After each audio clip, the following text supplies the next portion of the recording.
Wisconsin, I. Representative from the 19th for your maiden speech. Thank you, Mr. Speaker. And I rise today in three capacities to oppose this constitutional amendment. One of them is not as an attorney. You'll be glad to know, colleague. I'm here as a Milwaukee County supervisor. I'm here as a member of this body, and I'm here as a father. And in each capacity, I'm called to oppose this entrenchment of our terrible cash bail system because it will only do more harm and increase crime. It is inherently inequitable and ineffective to let people with money leave jail while we incarcerate the poor. If you are so dangerous as to need to be removed from society, having cash on hand should not be an antidote to that. If you are not, you should be free to participate in your own defense. And we have struggled with this at Milwaukee County for many years now because we know how disastrous pretrial incarceration is for our individuals, our families, and our larger community. We know that somebody who is, and again, we're talking about innocent people. We are talking about people who have not yet been convicted of that crime, are more likely to be evicted, they're more likely to have their items repossessed, they're more likely to lose their jobs. We know the incredible strain on families, especially those families with minor children, that they are more likely to have higher lead levels, poor attendance in school. We also know that it makes participating in their own defense much, much more difficult when you're incarcerated pretrial. And we've known for a long time that it's important not to incarcerate folks pretrial in Milwaukee County on low-level crimes. But in the early days of the pandemic, we had the opportunity to do that. And almost overnight in 2020, we reduced the capacity of our jail from where it is now again to 2/3. And almost overnight, we saw violent incidents within the jail drop by 50%. We also saw that the folks who were released in this way did not go on to commit violent crimes before their trial. We had an experiment, and that experiment worked. I'm ashamed to say that at this point, our level of incarceration in Milwaukee County is back to what it was. In fact, it's much higher. At this point, Milwaukee County does not even have the capacity to incarcerate all the people that we are, so we are sending the people in our care to Racine County, where we have no oversight.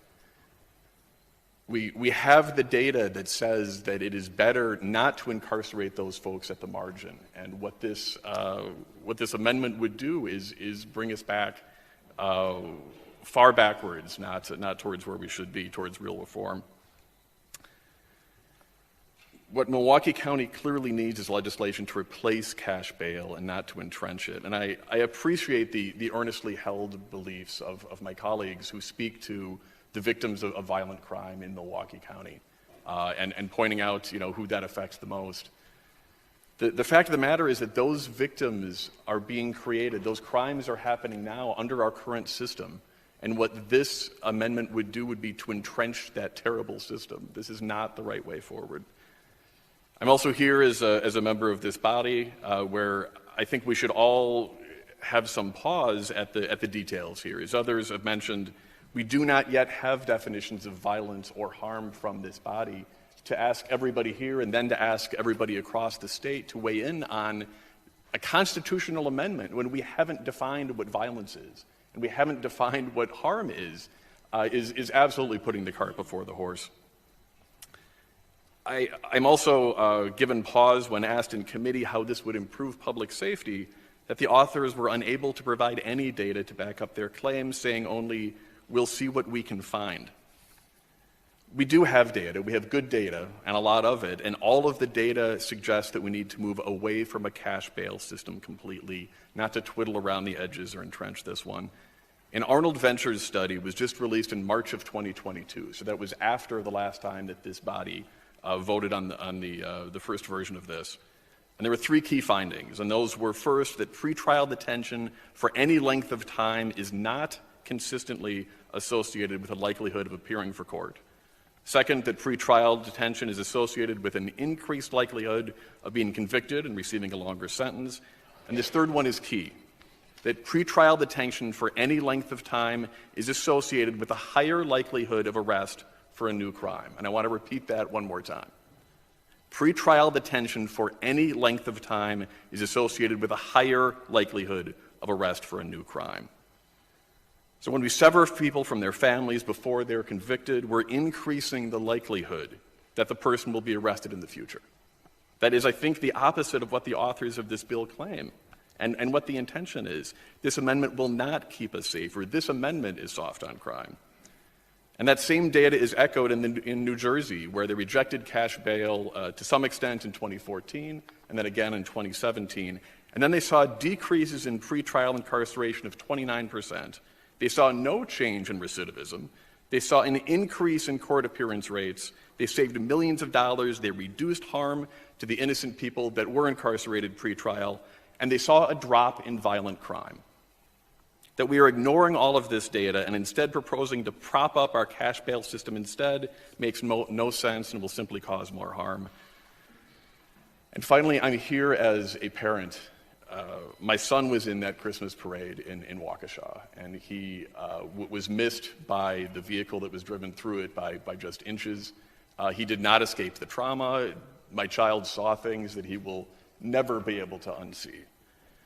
And it is frustrating to hear that incident, which occurred over a year ago, invoked both in the media and on this floor as an example of why we need this, because we know clearly that this is not something that would have prevented that terrible tragedy. In fact, this is likely to create additional crime and additional tragedies.